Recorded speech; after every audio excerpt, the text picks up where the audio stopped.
রাসূল সাল্লাল্লাহু আলাইহি ওয়াসাল্লাম বলেছেন, সবচেয়ে সুখী মানুষটাকে, পৃথিবীর সবচেয়ে সুখী মানুষটাকে কাল কিয়ামতের মাঠে আল্লাহ পাক এক মুহূর্ত সময়ের জন্য জাহান্নামে ঢুকাই দেবে। কতটুকু সময়? এক মুহূর্ত। আল্লাহ পাক জানেন কতটুকু সময়।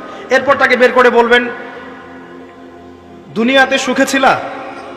সে বলবে, আল্লাহ সুখ কি জিনিস আমি জানি না, সুখ কাকে বলে আমি জানি না, সুখ কি আমি সেটা জানি না।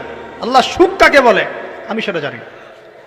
আর এই পৃথিবীর সবচাইতে নির্যাতিত, নিপীড়িত এবং দুঃখ ক্লেশে ভরা মানুষটাকে আল্লাহ পাক এই এক মুহূর্তের জন্য জান্নাতে ঢুকিয়ে দেবে, দিয়ে বের করে নিয়ে আসবে। বলবেন যে দুনিয়াতে দুঃখে ছিলা, কষ্টে ছিলা? এই ব্যক্তি বলবে, আল্লাহ কষ্ট কি জিনিস আমি জানি না, কষ্ট কাকে বলে আমি কষ্টের সংজ্ঞাই জানি না। এই ব্যক্তির তাকদিরে কি হবে পরে? এই ব্যক্তি জান্নাতের ওই আরফ নামক জায়গায় দাঁড়িয়ে থাকবে, চেহারাটা ঘুরিয়ে দেওয়া হবে জাহান্নামীদের দিকে। সে বলবে যে আল্লাহ চেহারাটা খালি আমাকে জান্নাতের দিকে ঘুরায় দাও, আমি জান্নাতে যেতে চাচ্ছি না, খালি চেহারাটা ঘুরায় দাও, বাস এনাফ। আল্লাহ বলবেন আর কিছু চাবো না তো? না, আর কিছু চাবো না। ঠিক আছে, চেহারা ঘুরাই দিলাম। এবার চেহারা জান্নাতের দিকে ঘুরে আসে, জান্নাতের ঘ্রাণ, জান্নাতের নেয়ামতের স্নিগ্ধতা সব পাচ্ছে সে। এবার বলছে আল্লাহ শুধু দরজার কাছে নিয়ে যেয়ে রেখে দাও, ঢুকতে চাবো না। আল্লাহ বলবেন যে এইবার কথা দিয়ে কথা রাখবা? ঠিক আছে, জান্নাতের দরজার সামনে গিয়ে রেখে দাও। ও বেচারা দরজা ধরে দাঁড়ায় আছে, চিন্তা করবে, ও ভাববে, ওই সময় সে ভাববে, হাদিসে এত স্পেসিফিকলি আসছে, সে ভাববে যে আর কিভাবে আল্লাহকে বলবো, আল্লাহ তো এতদূর পর্যন্ত নিয়ে আসলেন।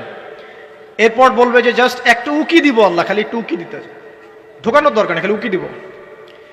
আল্লাহ পাক বলবেন, দেখো আদম সন্তান তোমরা কিন্তু কথা খুব কম রাখো, আদম সন্তান তোমরা কথা দিয়ে কথা রাখতে পারো না।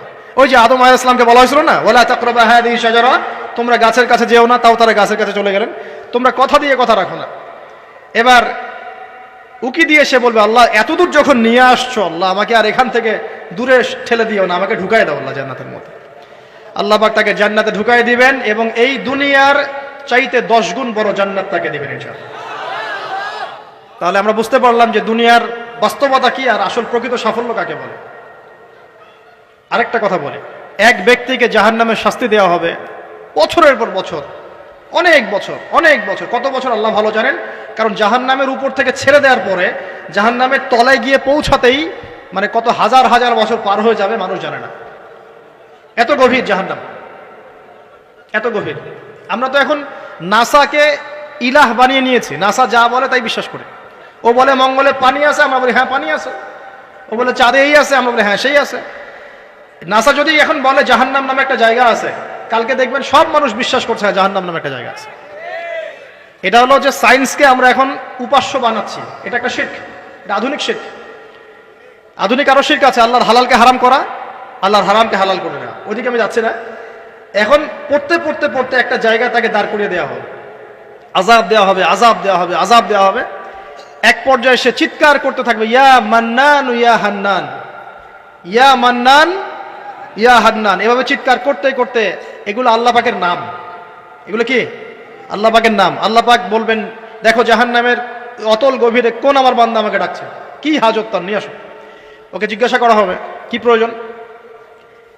সে শাস্তির অভিযোগ করবে, শাস্তির অভিযোগ করে তাকে বলবে যে আমার এই শাস্তি আমি সহ্য করতে পারছি না, আল্লাহ আমাকে এইটা দাও সেইটা দাও, আমাকে, আমি যেখানে থাকি সে থাকার জায়গাটা ভালো না, আমি যেখানে বসি বসার জায়গা ভালো না, এরকম অনেক কথা বলতে থাকবে।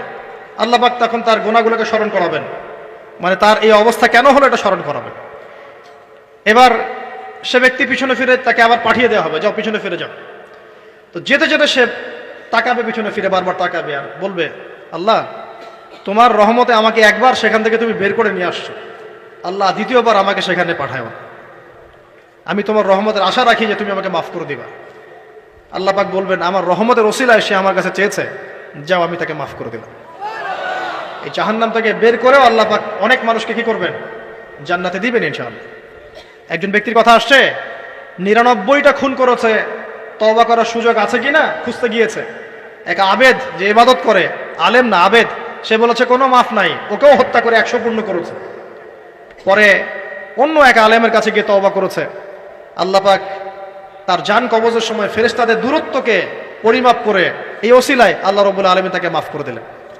আরেক ব্যক্তিকে মাফ করেছেন আল্লাহ রাব্বুল আলামিন, যে তার সন্তানদেরকে বলেছিল আমি মারা গেলে আমার লাশটাকে পুড়িয়ে ফেলবা, অর্ধেক ছাই বাতাসে ভাসিয়ে দিবা, অর্ধেক ছাই সাগরে ভাসিয়ে দিবা, বাতাসে উড়িয়ে দিবা, সাগরে ভাসিয়ে দিবা।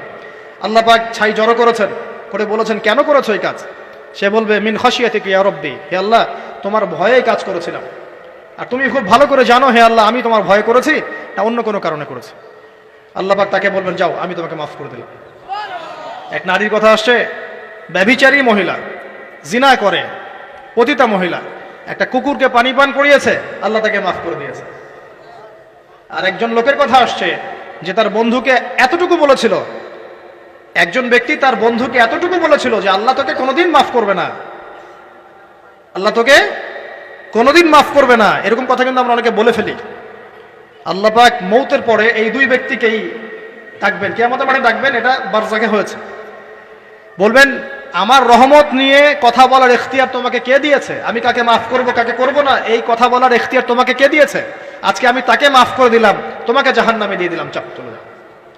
অতএব আল্লাহ রাব্বুল আলামিনের এই বিশাল রহমত আমরা পাবো, আশাবাদী ইনশাআল্লাহ। এই কারণে আমাদের প্রথম যে বিষয়টা ফোকাস করতে হবে, আল্লাহ রহমত পেতে হলে আমাদের অবশ্যই বস্তুবাদিতা ত্যাগ করতে হবে। আল্লাহ পাক দুনিয়া পছন্দ করেন না, দুনিয়ার মোহে যারা ডুবে থাকে আল্লাহ এদেরকে পছন্দ করেন। দুনিয়া প্রয়োজন, যতটুকু আমার দরকার আমি করব, যতটুকু প্রয়োজন নাই এই বিষয়টা আমি পেতেই হবে, চাই চাই আরো চাই, হ্যাঁ দু হাতে চাপাও হাত পেতে নাও, ঋণ করে ঘি খাও, এইসব দর্শনের ধার ধারবো না আমরা ইনশাআল্লাহ। আমাদের দুনিয়া চলে গেলে যাক, বাকির খাতা পূর্ণ হোক ইনশাআল্লাহ তাআলা। আর এই দুনিয়াতে এসেছি আল্লাহর ইবাদত করার জন্য। শিখলাম, জানলাম, বুঝলাম ইবাদত মানে শুধুমাত্র নামাজ, রোজা, হজ, যাকাত নয়। এগুলো অবশ্যই ইবাদত, কিন্তু এগুলোই ইবাদত নয়, বরং আমাদের জীবনের প্রতিটা কাজই ইবাদত। আমাদের স্ত্রীর মুখে ভাত তুলে দেওয়া পর্যন্ত, একটা মুসলিম ভাইয়ের সাথে হাসি মুখে কথা বলা পর্যন্ত, মুসাফা করা পর্যন্ত, এভরি সিঙ্গেল ওয়ার্ড যে